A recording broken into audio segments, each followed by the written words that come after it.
Gusto kong sabihin sa iyo ang isang bagay na baka alam mo na, hindi palaging maganda at masaya ang mundo. Minsan, maaari itong maging mahirap at masama. Kahit gaano ka pakatibay, pwedeng mapatumba ka nito at panatilihin ka doon kung hahayaan mo. Ang buhay ay tungkol sa kung gaano mo kayang matamaan at magpatuloy, kung gaano mo kayang tiisin ang mga pagsubok sa buhay. Ganito ang pagwawagi. Ang sakit ay hindi tumatagal ng matagal. Maaaring masaktan ka ng kaunti, pero sa huli, mawawala rin ito at may papalit na iba.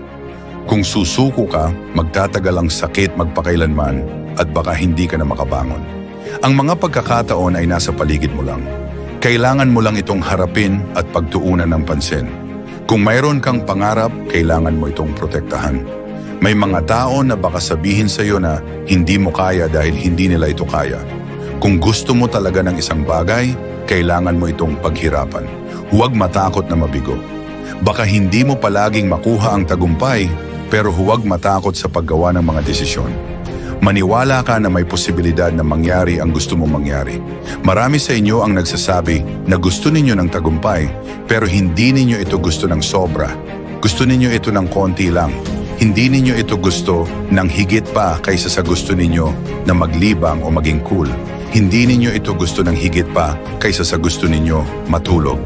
Ang pinakamatinding takot natin ay hindi ang pagiging kulang. Mas natatakot tayo sa ating sariling potensyal kaysa sa ating mga kahinaan.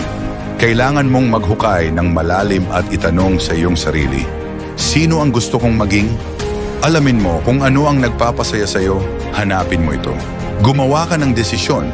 Idesisyon mo kung ano ang gusto mo at paano mo ito gagawin. Magdesisyon ka lang. Ang buhay ay tungkol sa kung gaano mo kayang matamaan at magpatuloy. Patuloy na bumangon. Bumangon ka at huwag kang sumuko. Maaari tayong manatili sa lugar natin at maghirap o maaari tayong makipaglaban upang maging mas mabuti. Maaari tayong umakyat mula sa mahirap na panahon unti-unti.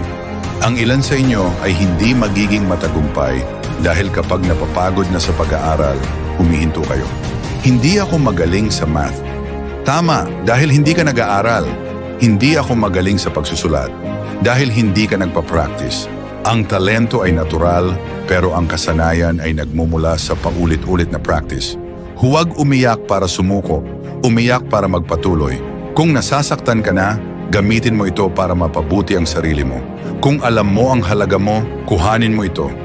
Pero kailangan mong handang tanggapin ang mga tama at hindi magturo ng daliri sa iba para sa kung nasaan ka. Ang mga duwag ang gumagawa nun. Mas mabuti ka kaysa doon. Bawat araw ay bagong araw. Bawat sandali ay bagong sandali. Ngayon kailangan mong ipakita sa kanila na ikaw ay bagong tao. Ngayon, ipapakita ko sa iyo kung gaano ako kagaling. Sa Biblia, nakasulat na ang kaharian ng Diyos ay nasa loob ng tao na nangangahulugang nasa atin lahat ng kailangan natin. Kayo ang mga tao ay may kapangyarihan na lumikha ng magagandang bagay at gawing maganda ang buhay. Ano ang gagawin mo? Dahil ang mga limitasyon at takot ay madalas isa lamang ilusyon.